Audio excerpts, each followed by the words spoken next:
বিশ্ববিদ্যালয়ের কেন্দ্রীয় লাইব্রেরির রিডিং রুমে ঢুকে শিক্ষার্থীর উপর হামলার ঘটনায় সমালোচনার মুখে রাকসু জিএস সালাউদ্দিন আম্মার।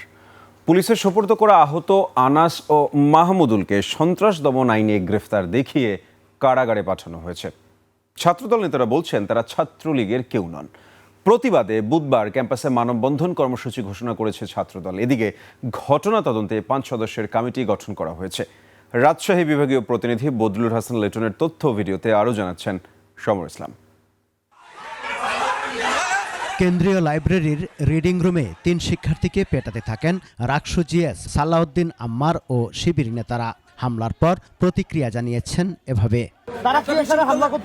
বিশ্ববিদ্যালয়ের কেন্দ্রীয় ছাত্র সংসদের অফিসে গিয়ে কোন শিক্ষার্থী বা কোন ছাত্রলীগ হামলা করতে পারে কিনা, এটা নিরাপত্তা আমি ডিজার্ভ করি কিনা। হামলার শিকার আনাস ও মাহমুদুলকে সন্ত্রাস দমন আইনে গ্রেফতার দেখানো হয়। তারা ছাত্রলীগের কর্মী এমন দাবি রাকসুর ভিপি ও জিএস এর। 20-25 মিনিট দাঁড়ানো, কথাবার্তা চলতেছে, তারা ওখান থেকে কথা বলতেছে, আমি এখান থেকে কথা বলতেছি। তো এই যে সময়টাই প্রশাসন কেন কোনো পদক্ষেপ নেয় নাই, পুলিশ গিয়া কেন তাদেরকে গিয়া বের করে নিয়ে আসে নাই, কেন এই পরিবেশটা সৃষ্টি করা লাগছে? আমাদেরকে যারা রুমে এসে হামলা করে গেল তারা লাইব্রেরিতে গিয়ে সেফ জোন খুঁজতেছে, যে লাইব্রেরিতে হয়তো তারা আসবে না এরকম মনে করতেছে, এবং তারা আবার যেন শিক্ষার্থী না, তারা আবার ছাত্রলীগ করা শিক্ষার্থী এবং তাদের প্রমাণ সহ আছে। তবে রাকসু নেতারা তাদের ছাত্রলীগের কর্মী দাবি করলেও ছাত্রদলের নেতারা বলছেন কয়েক মাস আগেও তারা রাকসু নেতাদের সাথে চলাফেরা করতেন। ক্যাম্পাসে মব সন্ত্রাসের বিচার দাবি করেন তারা সকলেই প্রায় পদধারী নেতা শিবিরের, এবং তাদেরকে অবশ্যই চিহ্নিত করাই আছে। প্রত্যেকটা ভিডিও ফুটেজে তাদের প্রমাণ আছে। আমরা এদেরকে কঠোর শাস্তির আওতায় আনা হোক সেই দাবি জানাই।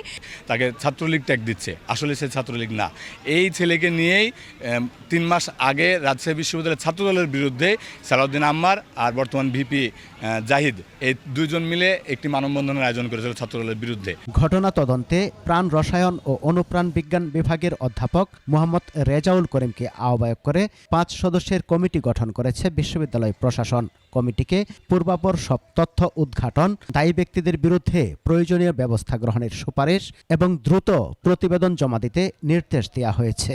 বারবার রিকোয়েস্ট করছি, তোমরা এখান থেকে চলে যাও, এখানে লাইব্রেরি চত্বর, অন্য জায়গায় যাও।